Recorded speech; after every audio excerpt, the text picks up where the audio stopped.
15 नवंबर 1966 दो युवा couples point pleasant, West Virginia के बाहर एक अंधेरी सड़क पर तेजी से ड्राइव कर रहे हैं। अचानक ग्लोइंग रेड आइज वाला एक क्रीचर उनकी हेडलाइट्स में आ खड़ा होता है। उसके पास विंग्स हैं, लगभग 10 फीट तक फैले हुए। जब वह उनकी कार का एक 100 माइल्स पर आवर की स्पीड से पीछा करता है, उन्हें एहसास होता है ये चीज एग्जिस्ट नहीं करनी चाहिए। 13 महीने बाद 46 लोग मर चुके होंगे और वो क्रीचर गायब हो जाएगा। आगे बढ़ने से पहले चैनल को सब्सक्राइब करें, वीडियो को लाइक करें और इसे अपने दोस्तों के साथ शेयर जरूर करें। उस ट्यूसडे नाइट रॉजर और लिंडा स्कारबेरी किसी ट्रबल की तलाश में नहीं थे। वे बस दो न्यूलीवेड्स थे, अपने दोस्तों स्टीव और मैरी मैलेट के साथ एक ड्राइव पर निकले हुए। पॉइंट प्लेजेंट के बाहरी इलाके में पड़ा पुराना TNT प्लांट उन्हें पार्क करने, बात करने और शायद अपने छोटे से टाउन की टोह लेने वाली नजरों से दूर कुछ प्राइवेट मोमेंट्स बिताने के लिए एक सही जगह लगता है। TNT प्लांट वर्ल्ड वॉर 2 के बाद से अबैंडन लगभग 8 एकर्स के जंगल में फैला हुआ था। कंक्रीट इग्लूस पूरे इलाके में बिखरे पड़े थे। हर एक एक्सप्लोसिव्स स्टोर करने के लिए बनाया गया था। अब वे खाली थे। सरकार वॉर खत्म होते ही जल्दबाजी में यहाँ से चली गई थी, पीछे छोड़ गई थी टूटती हुई बिल्डिंग्स का एक मेज और केमिकल से भीगी हुई जमीन। लोकल किड्स इसे TNT एरिया कहते थे, कुछ लोग इसे कर्स्ड कहते थे। 11:30 PM रॉजर अपनी कार एक पुराने जनरेटर प्लांट के पास रोकता है। हेडलाइट्स अंधेरे को चीरती हैं और तभी लिंदा चीख उठती है। दो आंखें ग्लोइंग रेड, प्लांट के एंट्रेंस के पास शैडोज से उन्हें घूरती हुई। ये आखिर है क्या? स्टीव आगे झुकते हुए कहता है। वे आंखें किसी बड़े से शेप से जुड़ी थीं, कुछ ऐसा जो वहां नहीं होना चाहिए था। वे उसे साफ देखते हैं। एक विशाल ग्रे क्रीचर, इंसान जैसी शेप लेकिन हर तरह से गलत, लगभग 7 फीट लंबा। फिर वह अपने विंग्स फैलाता है। लेदर जैसी आवाज, जैसे कोई भारी चीज खुल रही हो। विंग स्पैन बहुत बड़ा था। आसानी से 10 फीट क्रीचर उन्हें फ्लैप नहीं करता, बस खड़ा रहता है, उन जलती हुई लाल आंखों से देखता हुआ। रॉजर तुरंत कार रिवर्स में डालता है। वह कार घुमाता है और एक्सेलरेटर पूरी ताकत से दबा देता है। उन्हें यहाँ से निकलना है। पीछे कुछ हिलता है। मेरी पीछे मुड़कर देखती है। उसकी आवाज कांपती है। ये हमारा पीछा कर रहा है। क्रीचर बिना विंग्स फ्लैप किए हवा में उड़ जाता है। वह ग्लाइड करता है नामुमकिन स्पीड से रॉजर की कार के ठीक पीछे, जबकि स्पीडोमीटर एक 100 माइल्स पर आवर छू रहा है। वे अब रूट 62 पर हैं, एक सीधी सड़क जहां रॉजर इंजन को पूरी तरह खोल सकता है, लेकिन वो चीज बराबरी से साथ बनी रहती है। लिंदा रो रही है। स्टीव डायरेक्शंस चिल्ला रहा है। स्टीयरिंग व्हील पर रॉजर की पकड़ इतनी कड़ी है कि उसके नकल सफेद पड़ चुके हैं। पूरे 2 माइल्स तक ये इम्पॉसिबल चेज जारी रहती है। क्रीचर कोई आवाज नहीं करता, बस उसके विंग्स पर से गुजरती हवा की हल्की फुसफुसाहट। और फिर जितनी अचानक वो दिखा था, उतनी ही अचानक गायब हो जाता है। वे 11:45 PM पर पॉइंट प्लेजेंट सिटी लिमिट्स पहुंचते हैं और पुलिस को कॉल करते हैं। डेप्यूटी मिलार्ड हॉलस्टेड कॉल उठाता है और उनकी आवाजों में दहशत साफ सुन सकता है। ये कोई ड्रंक किड्स का प्रैंक नहीं था। वह इन्वेस्टिगेट करने का फैसला करता है। हॉलस्टेड TNT एरिया तक ड्राइव करता है। उसका स्पॉटलाइट अबैंडन बिल्डिंग्स पर घूमता है। उसे कुछ नहीं मिलता, लेकिन जैसे ही वह जाने वाला होता है, उसका रेडियो इंटरफेरेंस पकड़ता है। अजीब साउंड्स का पैटर्न जो वहां नहीं होना चाहिए था। और सिर्फ एक पल के लिए उसे दूर कहीं 2 लाल लाइट्स दिखती हैं, जमीन से लगभग 7 फीट ऊपर तैरती हुई। अगली सुबह डेप्यूटी हॉलस्टेड एक ऑफिशियल रिपोर्ट फाइल करता है। पॉइंट प्लेजेंट रजिस्टर इस स्टोरी को छाप देता है और कुछ ही घंटों में कुछ बदल जाता है। लोग बातें करने लगते हैं। न्यूअल पार्ट्रिज नाम का एक लोकल बिल्डर 2 रात पहले की अपनी कहानी लेकर सामने आता है। वह टीवी देख रहा था जब अचानक पिक्चर स्टैटिक में बदल गई। बाहर उसका डॉग बैंडिट हाउलिंग करने लगा, एक ऐसा साउंड ऑफ प्योर टेरर जो न्यूअल ने कभी नहीं सुना था। बैंडिट एक हंटिंग डॉग था, लेकिन जब न्यूअल ने अपनी फ्लैशलाइट उठाई और बाहर गया तो उसने देखा कि उसका डॉग पोर्च पर खड़ा है, हैकल्स उठे हुए। न्यूअल ने फ्लैशलाइट बान की तरफ घुमाई। 2 लाल आंखें, बिल्कुल बाइसिकल रिफ्लेक्टर्स जैसी, उसे घूर रही थीं। लेकिन वो रिफ्लेक्टर्स नहीं थे, वे अपनी खुद की रोशनी से चमक रही थीं। बैंडिट भौंकते हुए बाण की तरफ दौड़ पड़ा। न्यूएल ने उसे वापस बुलाया, लेकिन डॉग ने उसे इग्नोर कर दिया। ऐसा बैंडिट ने कभी नहीं किया था। डॉग अंधेरे में बाण के पास गायब हो गया। न्यूएल पार्ट्रिज ने अपने डॉग को फिर कभी नहीं देखा। अगले दिन उसे बाण के पास कुछ ट्रैक्स मिले। एक हफ्ते के अंदर साइटिंग्स बढ़ने लगती हैं। 16 नवंबर, रेमंड वॉम्सली और उसकी पत्नी टीएनटी एरिया के पास जमीन से उठती एक बड़ी ग्रे फिगर देखते हैं। हेडलाइट्स में उसकी आंखें लाल चमकती हैं। 17 नवंबर, रूट 7 पर ड्राइव करती एक वुमन सड़क किनारे खड़ी किसी चीज को देखती है। जैसे ही वह स्लो करती है, वो अपने विशाल विंग्स फैलाता है और उड़ जाता है, लगभग 1 माइल तक उसकी कार के साथ उड़ते हुए। 18 नवंबर, रूटीन पेट्रोल पर निकले 2 वॉलंटियर फायरमैन एक ट्री ब्रांच पर बैठे एक मैसिव बर्ड लाइक क्रीचर को देखते हैं। जैसे ही वे पास आते हैं, वो बिना आवाज के उड़ता है और रात में गायब हो जाता है। टाउन बदल रहा था। लोग अंधेरा होने के बाद बाहर निकलना बंद कर देते हैं। पेरेंट्स अपने चिल्ड्रन को अंदर रखते हैं। टीएनटी एरिया, जो कभी टीनेजर्स की फेवरेट स्पॉट थी, अब फॉरबिडन टेरिटरी बन चुका था। लेकिन साइटिंग्स रुकती नहीं। और सबसे डरावनी बात, जिन लोगों ने इस चीज को देखा, उन्हें नाइटमेयर्स आने लगे। ब्रिजेस गिरते हुए, प्लेन्स आसमान से टूटते हुए, बिल्डिंग्स ढहती हुई। पॉइंट प्लेजेंट रजिस्टर की रिपोर्टर मैरी हायर सब कुछ डॉक्यूमेंट करना शुरू करती है। उसके ऑफिस में कॉल्स की बाढ़ आ जाती है। Witnesses, theories, fears. वह 100 से ज्यादा लोगों का इंटरव्यू लेती है जो क्लेम करते हैं कि उन्होंने उस क्रीचर को देखा है।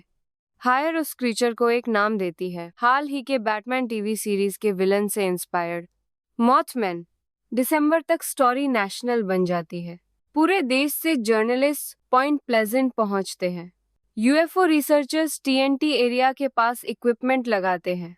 जॉन कील नाम का एक राइटर टाउन में आता है, सोचता है कुछ हफ्तों में इन्वेस्टिगेशन पूरी कर लेगा, लेकिन वह 1 साल से ज्यादा रुक जाता है।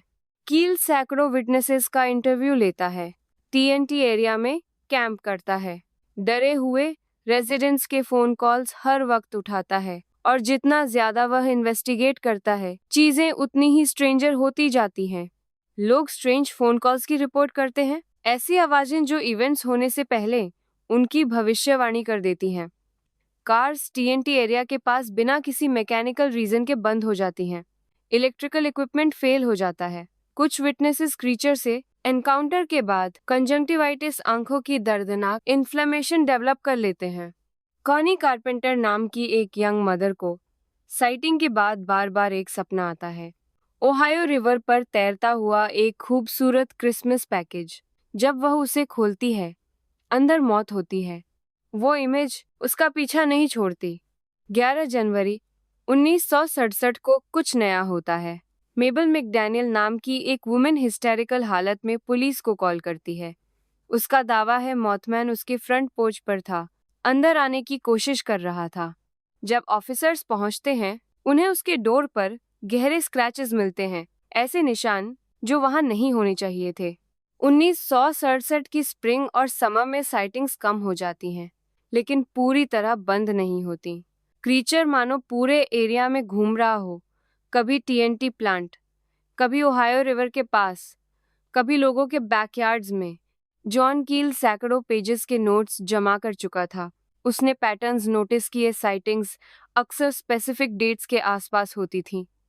विटनेसेस मॉथमैन से पहले स्काई में स्ट्रेंज लाइट्स देखने की बात करते थे, और लगभग हर कोई एक ही डिटेल बताता, वो जलती हुई लाल आंखें जो सीधे आपकी सोल के अंदर तक देखती महसूस होती थीं। एक विटनेस ने कील से कहा, जब उन आंखों ने मुझे देखा, उसे मेरे बारे में सब पता था। दूसरे ने कहा, मुझे लगा वो मुझे कुछ दिखाना चाहता है, एक वार्निंग। नवंबर 1967, पहली साइटिंग के ठीक 1 साल बाद पॉइंट प्लेजेंट पर एक अजीब सन्नाटा छा जाता है। साइटिंग्स लगभग खत्म हो जाती हैं। कुछ लोग सोचते हैं क्रीचर चला गया, कुछ सोचते हैं वो देख रहा है, इंतजार कर रहा है। कॉनी कारपेंटर को अब भी ओहायो रिवर में तैरते क्रिसमस पैकेज वाला नाइटमेयर आता है। सिल्वर ब्रिज ओहायो रिवर के ऊपर बना हुआ पॉइंट प्लेजेंट वेस्ट वर्जीनिया को कनाउगा, ओहायो से जोड़ता था। 1928 में बना ये आई-बार चेन सस्पेंशन ब्रिज अपने समय की इंजीनियरिंग का एक मार्वल था। हर दिन हजारों लोग इसे क्रॉस करते थे, वर्क पर जाने के लिए, फैमिली से मिलने के लिए, क्रिसमस शॉपिंग करने के लिए। 15 दिसंबर 1967 ब्रिज रश आवर ट्रैफिक से भरा हुआ था। शाम के 4:58 बजे लोग वीकेंड के लिए घर लौट रहे थे। क्रिसमस बस 10 दिन दूर था। ब्रिज पर कुल 37 व्हीकल्स थे, 31 ओहायो साइड पर पॉइंट प्लेजेंट की ओर बढ़ते हुए और 6 दूसरी दिशा में। एक गनशॉट जैसी आवाज पूरे रिवर में गूंजती है। एक कार में बैठी वुमन ऊपर देखती है और ठीक उसी पल ब्रिज का डेक झुकता हुआ दिखाई देता है। वह चीख भी नहीं पाती, समझ भी नहीं पाती कि क्या हो रहा है कि पूरा ब्रिज बर्फ जैसे ठंडे पानी में ढह जाता है। 1 मिनट से भी कम समय में 46 लोग मर जाते हैं। कार्स लगभग 70 फीट नीचे ओहायो रिवर में गिरती हैं। पानी का टेम्परेचर 44 डिग्री फ़ारेनहाइट था, इतना ठंडा कि मिनटों में जान ले ले। कुछ लोग इम्पैक्ट से ही मर जाते हैं, बाकी अपने व्हीकल्स में फंसे हुए डूब जाते हैं। हफ्तों तक बॉडीज रिकवर की जाती रहीं। 2 विक्टिम्स कभी नहीं मिले। पूरा नेशन शॉक में था। Silver bridge collapse American history के सबसे भयानक ब्रिज डिजास्टर्स में से एक बन गया।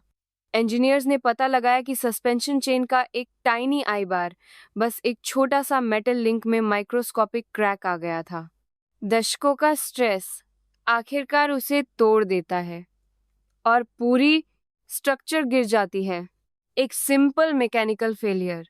लेकिन पॉइंट प्लेजेंट के लोग एक बात नहीं भूल पाए। ये सब ठीक 13 महीने बाद हुआ, जब मॉथमैन पहली बार दिखाई दिया था। और उन महीनों में विटनेसेस लगातार डिजास्टर्स के ड्रीम्स और प्रेमोनिशंस की बात कर रहे थे। कॉनी कारपेंटर का रिवर में तैरते क्रिसमस पैकेज वाला नाइटमेयर अचानक एक भयानक मतलब लेने लगता है। जॉन कील अपने नोट्स फिर से देखता है और उसे कुछ चिलिंग मिलता है। कोलैप्स से पहले के दिनों में मॉथमैन साइटिंग्स अचानक बढ़ गई थी। क्रीचर को ब्रिज के पास देखा गया था। कुछ लोगों ने कहा वो स्टील बीम्स पर बैठा था। डिजास्टर के अगले ही दिन मॉथमैन साइटिंग्स पूरी तरह बंद हो जाती हैं। सालों में मॉथमैन को लेकर थ्योरीज बढ़ती जाती हैं। कुछ लोग मानते हैं कि वो एक अननोन स्पीशीज था, शायद कोई बड़ा क्रेन या आउल जिसे अंधेरे में गलत पहचान लिया गया। लेकिन कोई भी नोन बर्ड डिस्क्रिप्शन से मैच नहीं करता।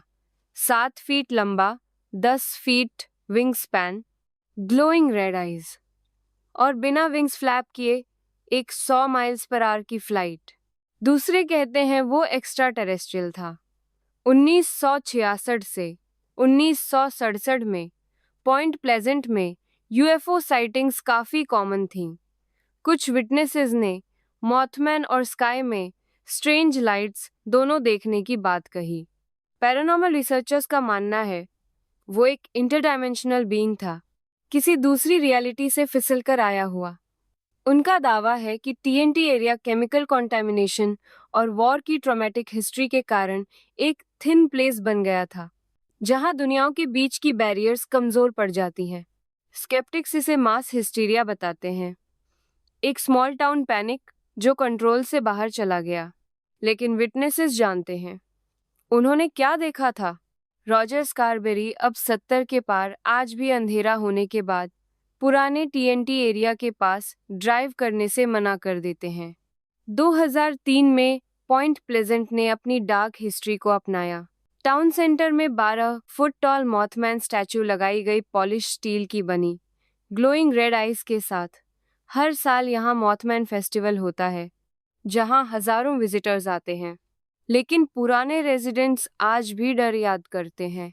उन्हें ब्रिज याद है, उन्हें वो 46 लोग याद हैं जो कभी वापस नहीं आए। और कुछ लोग कहते हैं मॉथमैन कभी गया ही नहीं। दुनिया के अलग अलग हिस्सों में कभी कभी साइटिंग्स आज भी रिपोर्ट होती हैं। बड़े डिजास्टर से पहले विटनेसेस एक large winged figure with red eyes देखने की बात करते हैं। चेरनोबिल 1986। न्यूक्लियर डिजास्टर से पहले वर्कर्स ने एक ब्लैक बर्ड मैन देखने की रिपोर्ट दी। 9/11 2001। रिपोर्ट्स के अनुसार अटैक से कुछ दिन पहले ट्विन टावर्स के पास सिक्योरिटी फुटेज में एक रहस्यमय डार्क शेप अलेजिडली दिखाई दिया था।